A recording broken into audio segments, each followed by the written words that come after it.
Era la madrugada de un viernes en Madrid cuando Javier llegó a casa antes de lo previsto. Venía de una cena de negocios en la Gran Vía, con la corbata aflojada y el gesto cansado, pero en lugar de entrar directamente al salón se detuvo frente a la puerta del garaje. Allí estaba aparcado un coche que no conocía, un Audi negro con matrícula de Valencia. Lo primero que pensó fue que algún vecino habría ocupado accidentalmente su plaza, pero al acercarse reconoció en el asiento trasero una bufanda roja que había visto aquella misma tarde colgada en el perchero del recibidor de su casa. Ese detalle fue suficiente para que la sospecha se convirtiera en una punzada en el pecho.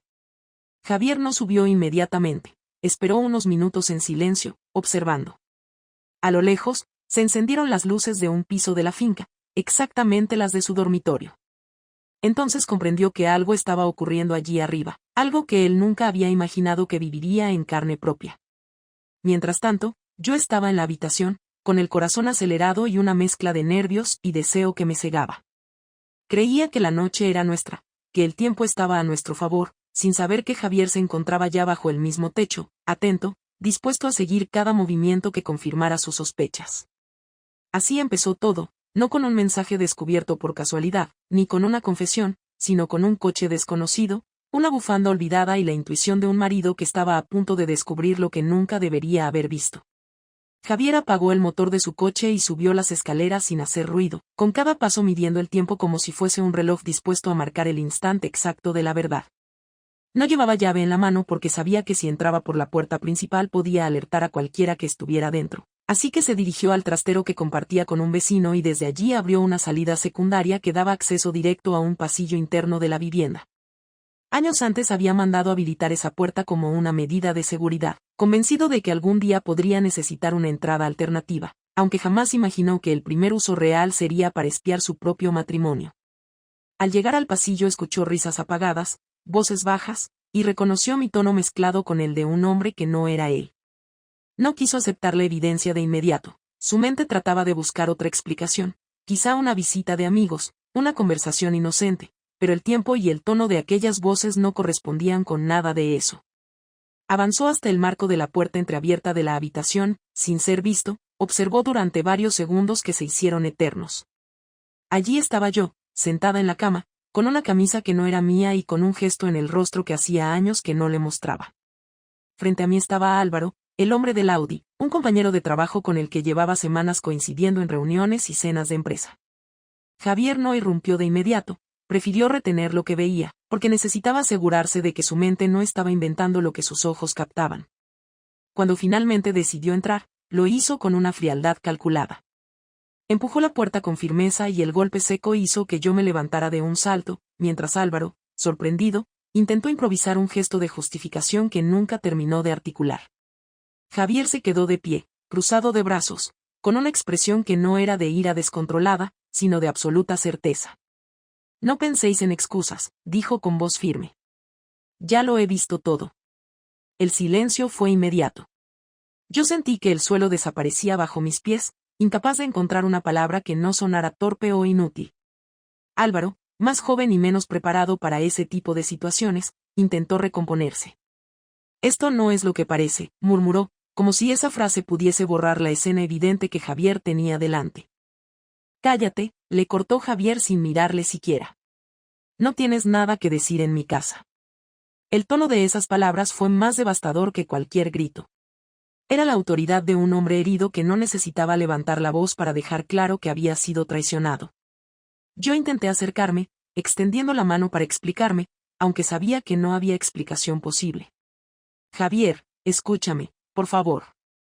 No fue planeado, no quise que llegara a esto. Él retrocedió un paso, negando con la cabeza, como si mi voz fuese un ruido insoportable. Durante unos segundos me observó en silencio, midiendo cada detalle de mi rostro, buscando quizá rastros de arrepentimiento genuino o intentando entender en qué momento la mujer con la que compartía su vida había cruzado esa línea. ¿Cuánto tiempo?, preguntó al fin, con un tono cortante. No pude responder de inmediato. Dudé, y ese titubeo fue peor que cualquier palabra. Javier entendió que no era la primera vez, que la escena que tenía delante era solo la confirmación de algo que llevaba repitiéndose a sus espaldas. Largo, ordenó a Álvaro, señalando la puerta con un gesto que no dejaba espacio a discusiones. Álvaro recogió su ropa en silencio y salió casi corriendo, consciente de que cualquier palabra solo empeoraría su posición. Me dejó sola frente a Javier, con el aire cargado de tensión y un silencio que pesaba más que cualquier reproche. Yo intenté hablar de nuevo, pero él levantó la mano para detenerme. No digas nada ahora. No quiero escucharte. Necesito pensar. Se giró y salió del dormitorio sin cerrar la puerta, dejando tras de sí un vacío que me hundió en una mezcla de pánico y vergüenza. Escuché cómo bajaba las escaleras, cómo abría la puerta principal y cómo el portazo resonaba en toda la casa. Me quedé de pie, inmóvil, con la camisa de Álvaro aún en mi cuerpo y la certeza de que la vida que conocía acababa de quebrarse de manera irreversible. Esa misma noche Javier no regresó. No cogió el teléfono cuando intenté llamarle ni respondió a mis mensajes. Yo pasé las horas en vela, caminando de un lado a otro, tratando de ordenar ideas, de ensayar explicaciones que nunca sonaban convincentes ni siquiera para mí. La traición era un hecho, y lo peor era que él no había necesitado pruebas digitales ni confesiones forzadas, lo había visto con sus propios ojos, sin margen de duda. Al amanecer recibí un correo suyo, frío y directo, en el que me pedía que no intentara justificarme hasta que él mismo decidiera escucharme. No había insultos ni amenazas, solo una calma calculada que me resultaba más aterradora que cualquier arrebato de furia. Su silencio era la señal de que estaba preparando algo, y yo aún no sabía qué forma tomaría su respuesta. Cuando Javier volvió a casa, 2 días después, la tensión era palpable desde el primer instante. No entró con calma ni simuló indiferencia. Abrió la puerta del salón y me encontró sentada en el sofá, con la mirada fija en el vacío, fingiendo que no esperaba nada, aunque en el fondo sabía que esa calma era solo un intento inútil de protegerme de lo inevitable. No dijo nada al principio, solo dejó su abrigo en la silla, se quitó los zapatos lentamente y se acercó a mí sin levantar la voz, pero con un peso en cada palabra que estaba a punto de pronunciar. Carmen, dijo al fin, sin mirar a los ojos. Quiero que me digas la verdad completa. Todo. Intenté levantarme, quise acercarme a él, pero un gesto suyo me detuvo. Se quedó frente a mí, cruzado de brazos, con una firmeza que no admitía discusión. No intentes justificarte, añadió. No quiero excusas, no quiero mentiras, solo la verdad. Respiré hondo, tratando de ordenar las palabras que salieran coherentes. Intenté hablar con calma, aunque mi corazón latía con fuerza y la garganta se me cerraba. Javier, no fue planeado.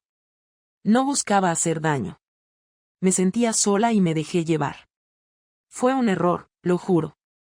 ¿Error? Repitió él, con un tono que cortaba cualquier esperanza de suavidad. ¿Eso es todo lo que tienes para decirme? ¿Qué fue un error? No, no solo eso, respondí, con un hilo de voz. Sé que debería haberte hablado, haber intentado otra cosa, pero no sabía cómo, y se me fue de las manos. Javier cerró los ojos un instante, como si respirara para contener algo más que la ira, como si tratara de no perder el control. Cuando los abrió, la intensidad de su mirada me hizo retroceder un paso. ¿Se te fue de las manos? Repitió con incredulidad. ¿Y crees que eso basta para explicar todo lo que pasó? ¿Todo lo que hiciste a nuestras espaldas durante semanas? No tuve respuesta. Mi intento de explicarme se desvaneció ante la magnitud de lo que él sentía. Sus palabras, medidas, precisas, me hicieron sentir que cualquier excusa era ridícula, que todo lo que dijera solo profundizaría el daño. Te vi con él, Carmen, continuó. No solo una vez, no solo un descuido. Y sé que hay más. ¿Cuántas veces? Su pregunta no era retórica, esperaba una cifra, una confesión que yo no estaba segura de poder dar. No, no muchas, logré decir, dudando. Tal vez 3, 4. No pensé que fuera a pasar. 3, 4, repitió, con una voz que parecía medir cada sílaba. 3, 4 veces traicionando todo lo que habíamos construido. Eso es lo que consideras no muchas. Me sentí atrapada, incapaz de encontrar argumentos, y por un instante el silencio llenó la habitación. Javier caminó lentamente hacia la ventana, se apoyó en el marco y dejó que su mirada recorriera la calle vacía, como si buscara algo que le devolviera un sentido que yo había destruido. ¿Sabes lo que más me duele? Dijo después, girándose hacia mí.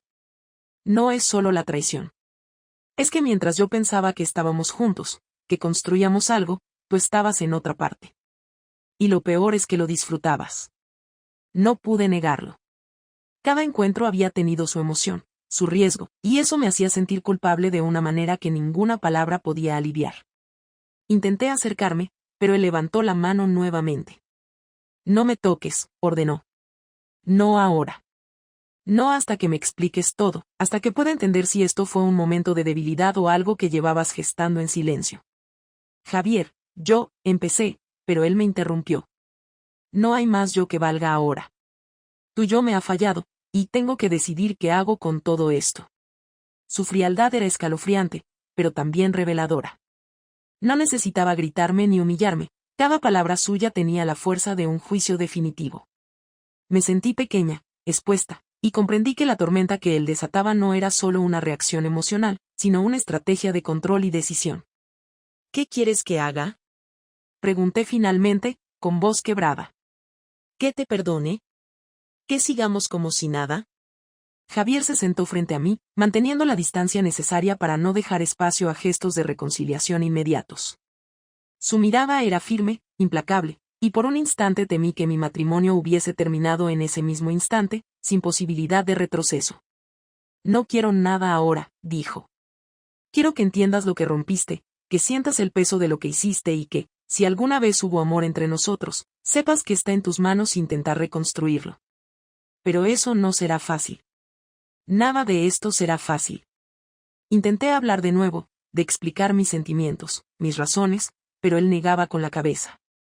Cada palabra mía parecía reforzar la distancia que nos separaba. Me sentí impotente, culpable, y por primera vez en mucho tiempo comprendí la magnitud de mi error. Debes marcharte de mi vida, dijo al final.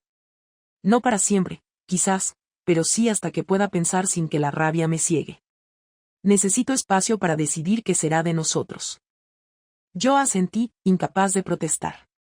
Javier se levantó, recogió su abrigo y salió del salón. Esta vez cerró la puerta con un golpe seco que resonó como un eco de lo que estaba por venir. Me quedé sola, con la cabeza entre las manos, sintiendo como la culpa, el miedo y la tristeza se mezclaban en un nudo que no podía deshacer. Durante horas me senté allí, sin moverme, esperando que el tiempo borrara la humillación que sentía, mientras comprendía que la confrontación había sido solo el inicio de un proceso que cambiaría todo. Javier no necesitó gritos ni amenazas. Su manera de enfrentarme había sido directa, implacable y calculada, y sabía que lo que seguiría no sería menos devastador. Javier no perdió tiempo en planear su respuesta. Actuó con la precisión de alguien que sabía que cada movimiento debía causar un impacto directo y claro. A la mañana siguiente, cuando yo todavía trataba de ordenar mis pensamientos, escuché como la puerta principal se abría de manera firme, y antes de que pudiera levantar la vista, Javier entró con un sobre grande en la mano, que dejó sobre la mesa del comedor sin decir palabra. Ábrelo, dijo con calma, pero con un tono que no admitía discusión. Lo miré con desconfianza, temiendo lo que encontraría. Rompí el sello y desplegué varias hojas impresas con documentos, fotografías y extractos de mensajes que yo había creído eliminados. Cada página era un registro detallado de mis encuentros, horarios y conversaciones con Álvaro, y cada detalle estaba presentado de manera que no dejaba margen a la interpretación. Javier no había actuado por impulso, había recopilado pruebas de forma silenciosa durante semanas, documentando cada uno de mis errores con precisión quirúrgica. ¿Esto es todo lo que recopilaste?, pregunté, incapaz de mantener la voz firme. No, no es todo, respondió él, con un gesto de desaprobación que me hizo sentir pequeña y expuesta. Hay más, pero quería que entendieras la magnitud antes de pasar al siguiente paso. Sentí un nudo en el estómago y el miedo empezó a mezclarse con la indignación. Intenté defenderme, pero cada intento se deshacía ante la claridad de sus pruebas. Javier había calculado todo de manera que no podía negar ni reinterpretar nada. Carmen, cada acción que tomaste pensando que yo no lo sabría ha sido registrada. Cada mentira, cada excusa, cada momento que pensaste que podía ignorarlo, ahora está frente a ti. Y esto no es para que te humille, es para que comprendas que no habrá lugar para la indiferencia ni la confianza ciega de nuevo, dijo, con un tono firme, casi académico. No pude responder. Mi garganta se cerró y sentí como el aire se volvía pesado en la habitación. Javier continuó sin darme tiempo a reaccionar, sacó su teléfono, encendió la cámara y me hizo mirar un video que yo había enviado por error a un contacto compartido en un chat de trabajo. Era un registro íntimo de uno de los encuentros con Álvaro, Un material que yo creía seguro, que creía irrelevante para la vida real. Verme allí, vulnerable y expuesta, provocó que un escalofrío recorriera mi cuerpo, mientras Javier permanecía impasible a mi reacción. Ahora ves lo que significan tus decisiones, dijo. No se trata solo de sentimientos, de engaños pasajeros. Se trata de consecuencias reales. Quería que lo entendieras de la manera más clara posible. Javier, por favor, no, intenté detenerlo, pero él negó con la cabeza, interrumpiéndome. No intentes detenerme, Carmen. Esto es necesario. Acto seguido, fue a nuestro ordenador principal, abrió la sesión de mi correo y mostró todos los intercambios que había tenido con Álvaro, con los nombres, las fechas, los lugares. Todo estaba ordenado, archivado y documentado. No solo era información, era evidencia tangible que convertía mis palabras, mis excusas y mis intentos de justificación en simples fragmentos de un error imposible de ocultar. Ahora quiero que pienses en esto, dijo, mientras me entregaba un sobre con copias que debía enviar a mis contactos laborales. Vas a ver cómo tus decisiones afectan también a quienes confían en ti y en tu profesionalidad. No quiero destruirte, pero necesito que sientas el impacto de lo que hiciste. Las lágrimas me empezaron a recorrer el rostro, mezcladas con la rabia y la desesperación. Por primera vez entendí que Javier no buscaba venganza para sentirse mejor, sino que estaba enseñándome de manera tangible lo que significa traicionar la confianza de alguien que te ama. Todo lo que había sido secreto, todo lo que había ocultado bajo la apariencia de normalidad, ahora estaba expuesto ante mis propios ojos, y el efecto era devastador. ¿Esto es todo?, pregunté con voz temblorosa, aunque temía la respuesta. No, dijo con calma, sin levantar la voz. Lo siguiente es que vas a enfrentar las consecuencias en nuestra vida diaria. No habrá indulgencias, no habrá favores. Durante las próximas semanas, cada gesto, cada acción y cada palabra tuya serán evaluados. Si quieres reconstruir algo, tendrás que demostrarlo con hechos, no con palabras. Luego, con un gesto lento, cerró el ordenador, recogió los sobres y se dirigió hacia la puerta. Antes de salir, me miró una última vez y dijo: Aprenderás de esto, Carmen. Lo que viene no es castigo, es realidad. Y la realidad duele más que cualquier grito, más que cualquier reproche que yo pudiera lanzar. Se fue dejando la casa en un silencio que era más pesado que cualquier grito o insulto. Yo me quedé sentada en el sofá, con los sobres sobre la mesa, los documentos esparcidos frente a mí y la sensación de que mi mundo se había roto de manera tangible, que cada decisión tomada en semanas de indiscreción había producido consecuencias que no podía negar, ignorar ni revertir. Esa noche comprendí que la venganza de Javier no era un acto de ira, era un acto de control y enseñanza, diseñado para que sintiera en carne propia la magnitud de lo que había hecho y para que comprendiera que la reconstrucción de la confianza no sería fácil ni inmediata. Pasaron varios días desde la confrontación y la venganza de Javier, y cada jornada parecía alargar mi condena en silencio. No me atrevía a salir de casa, y cuando lo hacía, sentía que todos los gestos, las miradas y los movimientos eran supervisados por una conciencia que no me daba tregua. Javier no hablaba mucho, pero su presencia era suficiente para que cualquier intento de normalidad se sintiera imposible. No podía mirar el correo ni el teléfono sin recordar los sobres, los documentos y las pruebas que él había dejado frente a mí, y cada vez que lo veía, su mirada medía mi culpa de manera que no podía ocultar nada. Finalmente, una tarde, mientras la luz de otoño entraba por las ventanas y el aire frío colaba su transparencia por los ventanales, Javier se sentó frente a mí en el salón. No hubo preámbulos, ni disculpas, ni sonrisas forzadas. Simplemente se sentó y me miró, como si esperara que yo fuera capaz de sostener su mirada sin derrumbarme. Carmen, dijo, tenemos que hablar. No podemos seguir ignorando lo que pasó ni fingir que esto no cambia nada. Asentí, intentando mantener la compostura, aunque el corazón me latía con fuerza y un nudo de ansiedad bloqueaba mi voz. Sabía que esta conversación definiría todo lo que quedaba de nuestro matrimonio, y me preparé para escuchar lo que él tenía que decir. Quiero que entiendas algo, continuó Javier. Esto no termina con lo que pasó hace días. No se trata solo de tu traición ni de mi venganza. Se trata de si somos capaces de reconstruir algo que se rompió y si ambos estamos dispuestos a asumir las consecuencias de lo que hicimos. Yo, lo entiendo, respondí, con un hilo de voz. Sé que he hecho daño, y me doy cuenta de que no basta con arrepentirse. Él me observó, evaluando mi sinceridad, midiendo cada palabra, cada pausa. No se trataba de un juicio público ni de un reproche constante, sino de un examen silencioso, de una decisión que pendía en equilibrio entre la ira y la posibilidad de seguir adelante. Carmen, yo te amo, pero eso no significa que pueda ignorar lo que pasó. Si queremos salvar nuestro matrimonio, tendrás que demostrarlo con hechos, con constancia y con transparencia total. Todo lo demás será una ilusión que no durará. Haré lo que sea necesario, dije, con la voz quebrada. No quiero perder esto, no quiero perderte a ti. Eso espero, replicó él. Pero entiende que no puedo aceptar palabras vacías. Cada gesto tuyo en los próximos meses será la prueba de que estás dispuesta a cambiar y a asumir lo que hiciste.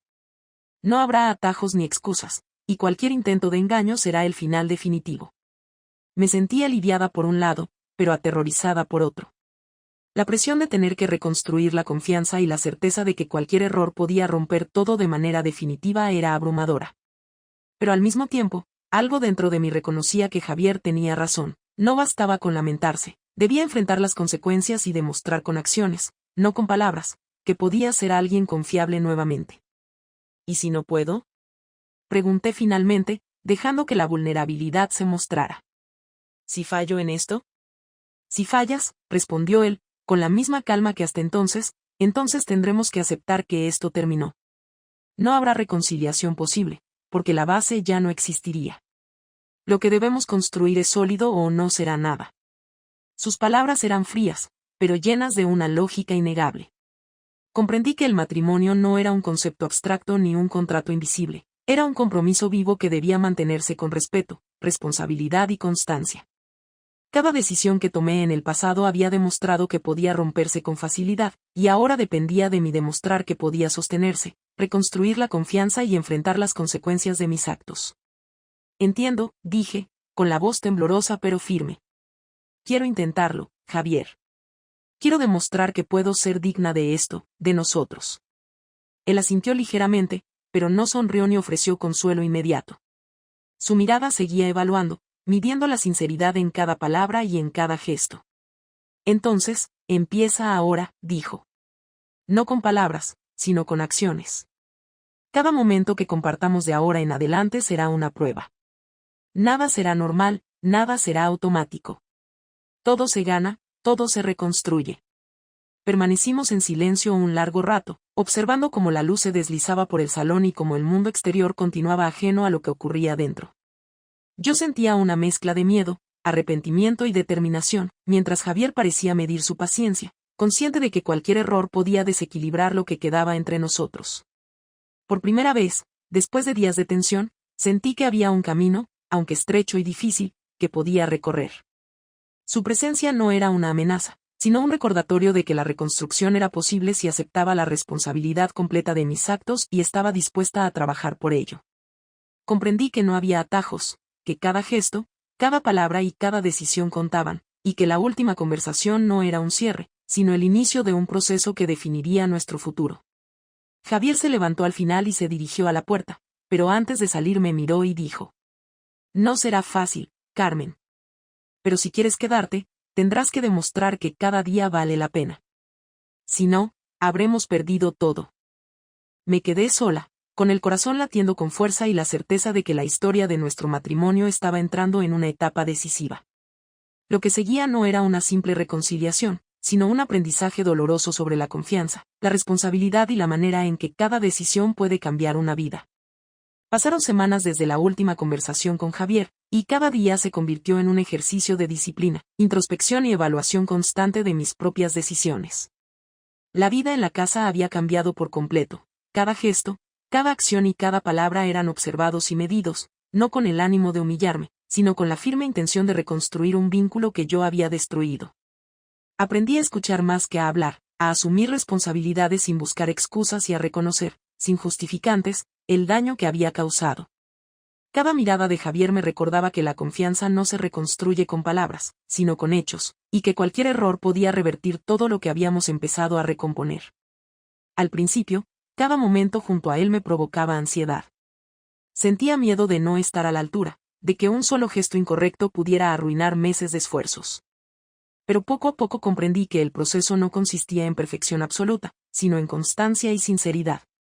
Cada día que mostraba transparencia, cada vez que cumplía con mis compromisos y responsabilidades, sentía como la tensión disminuía, como las conversaciones con Javier podían ser más naturales y como él comenzaba a mostrar una confianza que, aunque todavía frágil, era real. Aprendí a vivir con la conciencia de mis errores, sin permitir que la culpa me paralizara, sino usando esa conciencia como guía para no repetir lo que había destruido. Hubo momentos de tensión inevitable. Javier no olvidaba detalles, recordaba gestos antiguos y mis actitudes pasadas. En varias ocasiones, discutimos sobre la necesidad de límites claros y cómo debía demostrar mi compromiso en la práctica, no solo con palabras. Él pedía explicaciones honestas sobre mis movimientos, reuniones y relaciones, y yo acepté sin resistencia, comprendiendo que la transparencia absoluta era la única forma de recuperar algo de lo que habíamos perdido. Estas conversaciones no eran fáciles, y a veces dejaban cicatrices en la confianza recién reconstruida, pero también eran necesarias para que ambos entendiéramos la seriedad de la situación. Con el tiempo, me di cuenta de que la reconstrucción no dependía únicamente de mí. Javier también debía aprender a manejar la desconfianza y a permitir que mis acciones hablaran por sí mismas. Hubo momentos en los que su mirada de recelo me hería más que cualquier reproche directo, pero aprendí a interpretarla como un reflejo de la profundidad de su dolor, y no como una condena permanente. La paciencia y la constancia se convirtieron en los pilares de nuestra relación, y cada pequeño gesto de comprensión mutua era un paso hacia la recuperación de un vínculo que, aunque marcado, podía tener futuro. En este proceso, comprendí algo fundamental: el arrepentimiento no basta si no se traduce en cambios concretos. Mis intentos anteriores de justificarme o minimizar lo que había hecho habían sido inútiles. Solo la acción constante, honesta y visible podía demostrar que estaba dispuesta a enfrentar las consecuencias.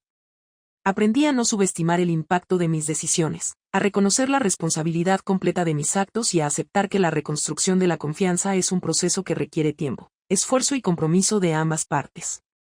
Cada día era un recordatorio de que el pasado no puede borrarse, pero sí puede enseñarnos a actuar de manera diferente en el futuro. Javier, por su parte, también evolucionó. No dejó de recordar mis errores, pero empezó a valorar mis esfuerzos, a reconocer los cambios en mi actitud y a permitirse volver a confiar.